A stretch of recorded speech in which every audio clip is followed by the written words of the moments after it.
São 2 horas da madrugada do dia 7 de janeiro de 1835. Um pio de coruja quebra o silêncio do largo e o tumulto se estabelece no palácio.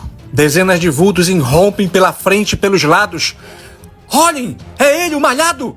Um disparo solitário é dado e, caído na escadaria da frente, rodeado por dezenas de cabanos, está o corpo do maior déspota que o céu da Amazônia cobriu. Lobo de Souza, governador da província do Grão-Pará. Viva a liberdade! Viva o Pará! Viva o Brasil!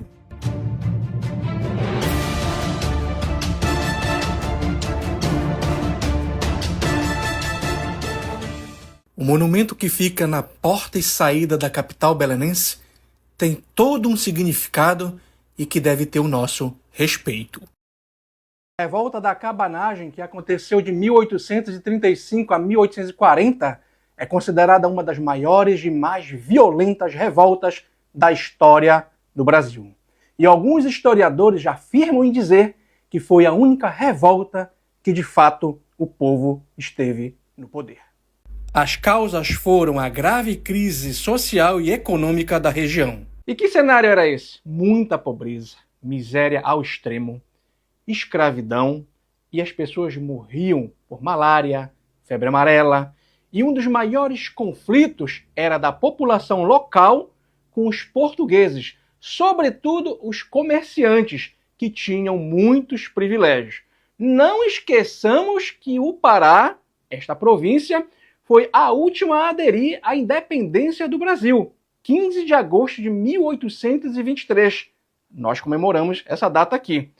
Isso marca e mostra o quanto a gente era ligado a Lisboa, a metrópole. Que grupos participaram? População ribeirinha, pessoas que moravam nas margens dos rios e que moravam em cabanas, por isso daí o nome cabanagem. Seguindo tinha os indígenas, mulheres, escravizados e uma parte da classe média que buscava nessa oportunidade se destacarem. E também a participação da elite fazendeira, que queria justamente essa autonomia política para defender seus interesses. E quem foram os líderes? Félix Clemente Malcher, os irmãos Vinagre e o Eduardo Angelim. Só que o Félix foi o primeiro a ser o presidente da província, mas não dura muito tempo não. Por ser fazendeiro, ele acaba atendendo os interesses locais e não é só isso. Trairagem na parada. Ele acaba tramando contra os seus próprios companheiros, reprimindo assim a todos, e jura fidelidade ao império. Diz que vai esperar Dom Pedro II conseguir a maior idade para poder entregar novamente a província a ele. E aí, meu irmão, os irmãos Vinagre passam sal no Félix. É sal no coloral. Muita coisa rolava ali que ninguém sabia. A verdade é que Francisco Vinagre se desentendeu com Félix Malcher. E como ele liderava as tropas, tentou derrubar o novo governante, mas foi preso e então aí que entra o irmão, o Antônio Vinagre, que assassina Malcher e empossa Francisco como governador. Era muita onda, mano.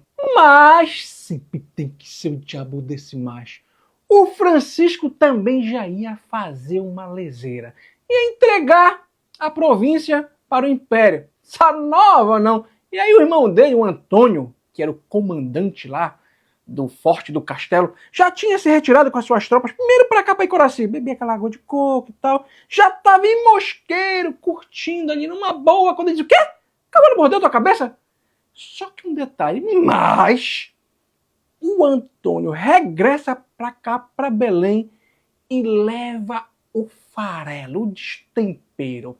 É morto ali no Lago das Mercês, um antigo convento, que era o arsenal de guerra. Resumindo, lá vem quem? Eduardo Francisco Nogueira, ou Eduardo Angelim.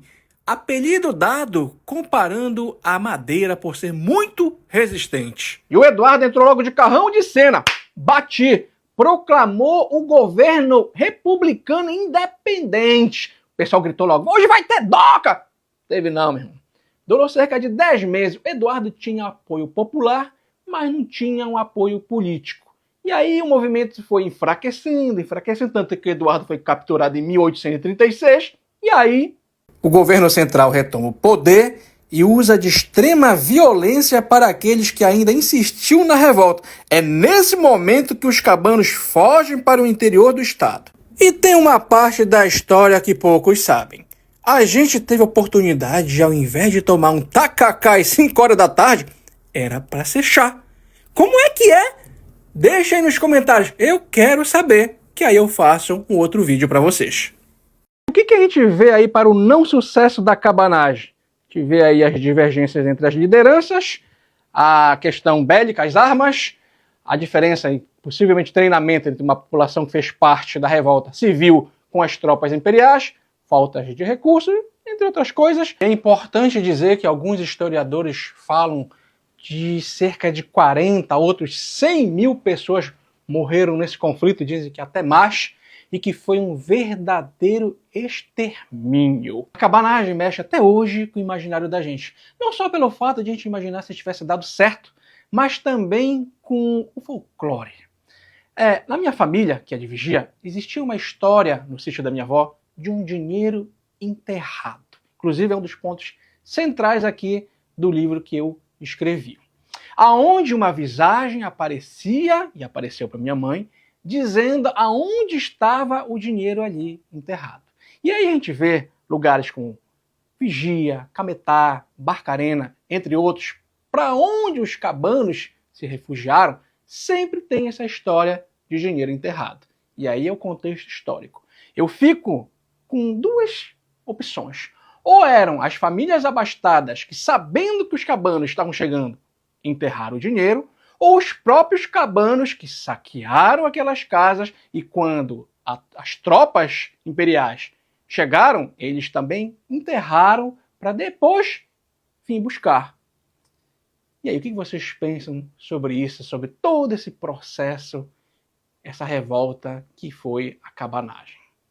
Obrigado por ter acompanhado até aqui.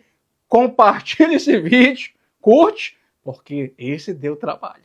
Valeu!